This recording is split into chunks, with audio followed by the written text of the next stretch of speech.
அன்பின் இரட்சகர் இயேசு கிறிஸ்துவின் நாமத்தில் வாழ்த்துக்கள். இந்த நாளிலும் எரேமியா தீர்க்கதரிசியின் புஸ்தகம் 25வது அதிகாரம் 1ஆம் வசனத்திலிருந்து 8ஆம் வசனம் வரையிலும் நாம் தியானிக்க போகிறோம்.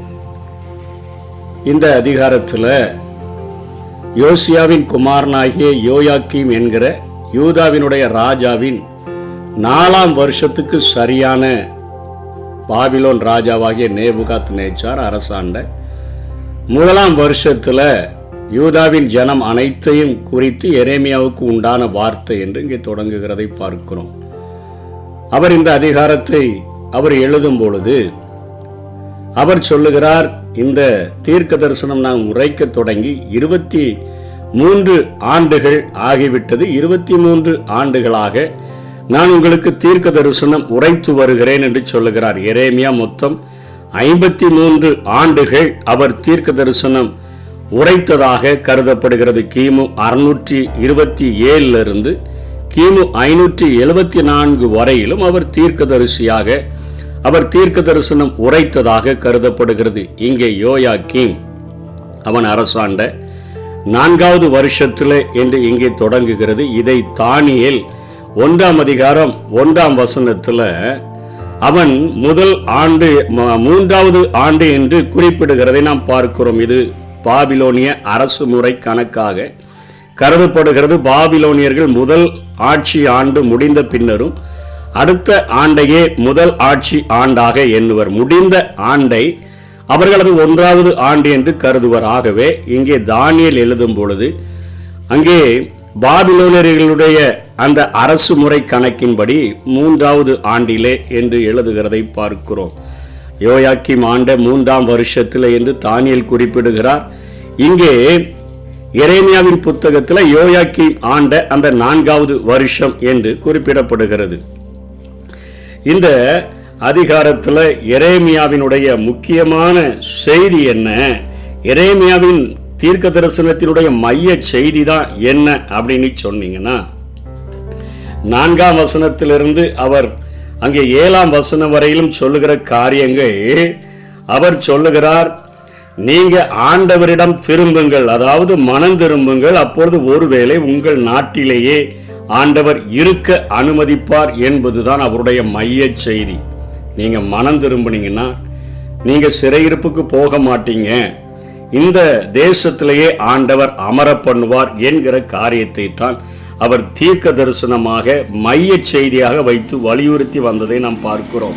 4ஆம் வசனத்தில் கர்த்தர் உங்களிடத்திற்கு தீர்க்கதரிசிகளாகிய தம்முடைய சகல ஊழியக்காரர்களை ஏற்கனவே அனுப்பி கொண்டே இருந்தோம், நீங்க கேளாமலும் கேட்கும்படி உங்கள் செவியை சாயாமலும் போனீர்கள், அவர்களை கொண்டு அவர் உங்களில் அவனவன் தன் பொல்லாத வழியையும் உங்கள் கிரியைகளின் பொல்லாப்பையும் விட்டு திரும்பி கர்த்தர் உங்களுக்கும் உங்கள் பிதாக்களுக்கும் கொடுத்த தேசத்தில் சதாகாலமும் குடியிருந்து அந்நிய தேவர்களை பின்பற்றாமலும் அவைகளுக்கு ஆராதனை செய்யாமலும் அவைகளை பணியாமலும் இருந்து நான் உங்களுக்கு தீமை செய்யாதபடிக்கு உங்கள் கைகளின் செய்கைகளினால் எனக்கு கோபம் உண்டாக்காமலும் இருங்கென்று சொல்லி அனுப்பினேன். நீங்களோ உங்களுக்கு தீமையாக உங்கள் கைகளின் செய்கைகளாலே எனக்கு கோபம் ஊட்டும்படிக்கு என் சொல்லை கேளாமல் போனீர்கள் என்று கர்த்தர் சொல்லுகிறார் என்றான். நீங்கள் இந்த வார்த்தைகளை கேளாமல் போனபடியினால் அப்படின்னு சொல்லி இந்த எரேமியா தீர்க்க தரிசன புஸ்தகம் முழுவதிலும் முக்கியமாக 18 தீர்க்க தரிசனங்களை எரேமியா குறிப்பிட்டிருக்கிறதை மாத்திரம் நாம் பார்க்க போகிறோம்.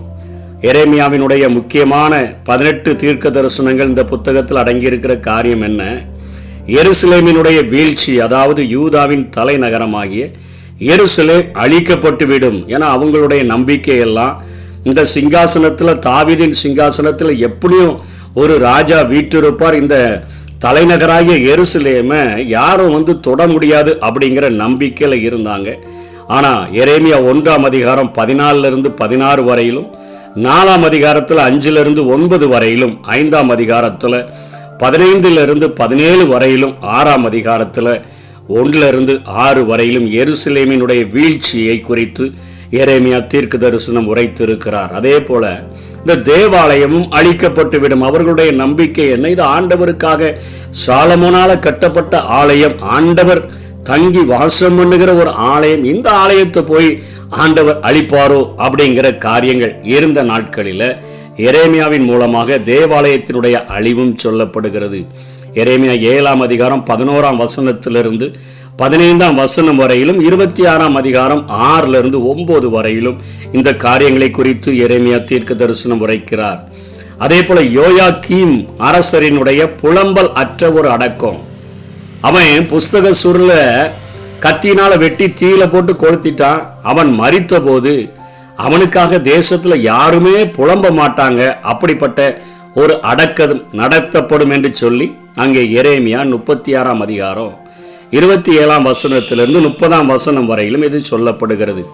அதே போல யோயாக்கீன் சந்ததி அரியணை ஏறாம போயிரும் அப்படிங்கிற காரியம், அவனுடைய வித்துல ஒருவனுமே ஆள போவதில்லை என்கிற காரியங்கள், அது அப்படியே கிறிஸ்துவினுடைய வருகை வரையிலும் அவருடைய பிறப்பின் வரையிலும் அது அப்படியே நிறைவேறினதை பார்க்க முடிகிறது. அதாவது யோயாக்கீன் வம்சத்துல மேசியா வெளிப்படல, கிறிஸ்து வெளிப்படல. மரியாள் தாவீதினுடைய இன்னொரு மகனான நாத்தானின் மூலமாக வந்த ஏலியினுடைய மகளாகிய மரியாளின் மூலமாகத்தான் கிறிஸ்து வெளிப்பட்டதை நாம் பார்க்க முடியும். அதே போல பாபிலோனில் இருந்த 2 பொய் தீர்க்கதரிசிகளினுடைய மரணத்தை குறிப்பிடுகிறார். எருசலேமில் இருந்த பொய் தீர்க்கதரிசியினுடைய மரணம் 28ஆம் அதிகாரம் 13லிருந்து 17 வரையிலும் அவர் அதை குறிப்பிடுகிறதை பார்க்கிறோம். செரையாவின் சிறையிருப்ப கடைசி அதிகாரத்துக்கு முந்தின அதிகாரத்தில் 51ஆம் அதிகாரம் 59ஆம் வசனத்தில் அவர் குறிப்பிடுகிறார். பாபிலோனுக்கு எதிராக அணிதிரண்ட யூதா எகிப்தினுடைய கூட்டணியானது கட்டாயம் தோல்வியை சந்தித்துவிடும் என்று சொல்லி 37ஆம் அதிகாரம் 5லிருந்து 10 வரையிலும் அவர் தீர்க்க தரிசனம் உரைக்கிறார். அதே போல கர்கிமிஸில் பாபிலோனுக்கு முன் எகிப்து தோற்று போகும் என்பதை 46ஆவது அதிகாரம் 1லிருந்து 12 வரையிலும் அங்கே அவர் அந்த யுத்தத்தை குறித்த ரிசல்ட்டை அவர் தீர்க்க தரிசனமாக சொல்லுகிறார். அதே போல எகிப்தை பாபிலோன் கைப்பற்றிவிடும் என்பதை 43ஆவது அதிகாரம் 9லிருந்து 13 வரையிலும் அவர் சொல்லுகிறதை பார்க்க முடியும். இந்த அதிகாரத்தில் யூதா 70 ஆண்டுகள் சிறையிருப்புக்கு கடந்து சென்றுவிடும்.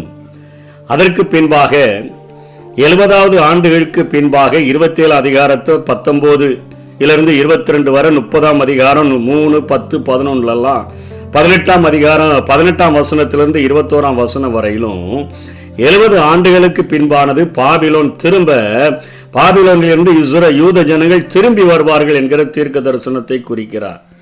அந்த 70 ஆண்டுகளுக்கு பின் பாபிலோன் தோல்வி உறும் என்பதை 25ஆம் அதிகாரம் 12ஆம் வசனத்திலையும் 27ஆம் அதிகாரம் 7ஆம் வசனத்திலையும் அவர் குறிப்பிடுகிறார்.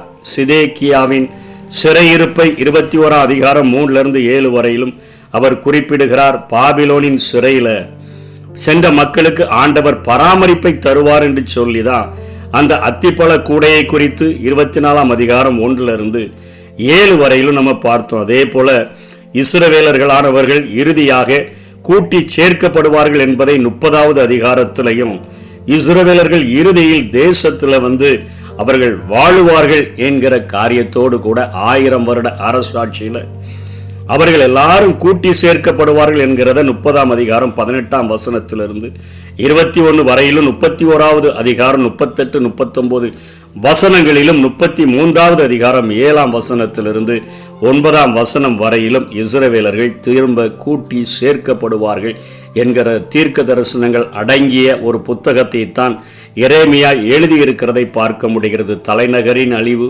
தேவாலயத்தின் அழிவு, ராஜாக்களினுடைய அழிவு, ராஜாக்களினுடைய புலம்பலற்ற மரண அடக்கங்கள், ராஜாக்கள் அங்கே சிறைபிடிக்கப்பட்டு செல்லுகிற காரியங்கள், அவர்களுடைய சந்ததி அரியணை ஏறாம பாவத்தின் நிமித்தமாக போகிற காரியங்கள், அங்கே பொய் தீர்க்கதரிசிகளினுடைய மரணங்கள், அங்கே 70 ஆண்டுகள் சிறையிருப்பினுடைய காலங்கள் துல்லியமாக சொல்லப்படுகிறது.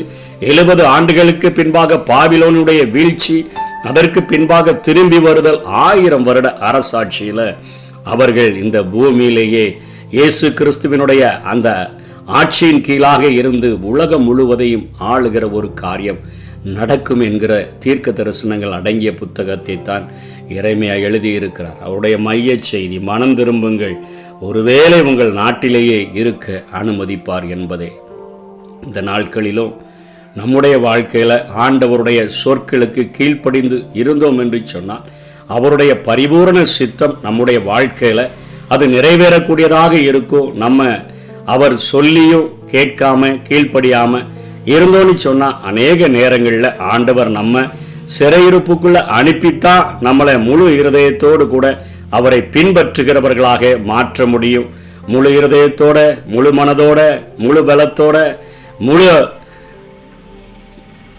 காரியத்தோடு அவரிடத்துல அன்பு கூறணும்னு சொன்னால் நம்ம முதல்லையே அவருடைய சத்தத்தை கேட்டு அதுக்கு கீழ்ப்படிந்து வாழ்ந்தோம் என்று சொன்னால் சிறையிருப்புகளிலிருந்து நாம் தப்பித்து கொள்ள முடியும். ஆனால் இந்த கடைசி நாட்களில் அவருடைய அந்த கோபாக்கினிலிருந்து தப்பிக்கொள்ளணும்னு சொன்னால் குமாரன் கோபம் கொள்ளாமலும் நீங்கள் வழியிலே அழியாமலும் இருக்கும்படிக்கு அவருடைய பாதத்தை முத்தம் செய்யுங்கள். கொஞ்ச நாளிலே அவருடைய கோபம் பற்றி எரியும். அவரை அண்டிக் கொள்ளுகிற யாவரும் பாக்கியவான்கள் என்கிற செய்தித்தான் இன்றைக்கு நமக்கு நேராக வைக்கப்படுகிறது. இந்த பூமியில் ஆண்டவராகிய இயேசு கிறிஸ்துவினுடைய அந்த ரகசிய வருகையில் நாம் எடுத்துக்கொள்ளப்பட்டோம் என்று சொன்னால் அந்த இரண்டாம் வருகையில் நடக்கக்கூடிய அழிவுகளுக்கு நாம் தப்பிக்கொள்ள முடியும். குமாரன் கோபம் கொள்ளாமல் வழியில் நம்ம அழியாமல் இருக்கும்படிக்கு அவருடைய பாதத்தை முத்தம் செய்யும்படியாக அந்த பற்றி எரிகிற அவருடைய கோபம் பற்றி எரியும் என்று சொல்லப்படுகிறத அந்த கோபத்தின் அந்த தண்டனையிலிருந்து நாம் தப்பிக்கொள்ள முடியும். அதற்காக ஒவ்வொரு நாளும் வாஞ்சிப்போம். கர்த்தர் தாமே நம்மை ஆசீர்வதிப்பாராக. ஆமென்.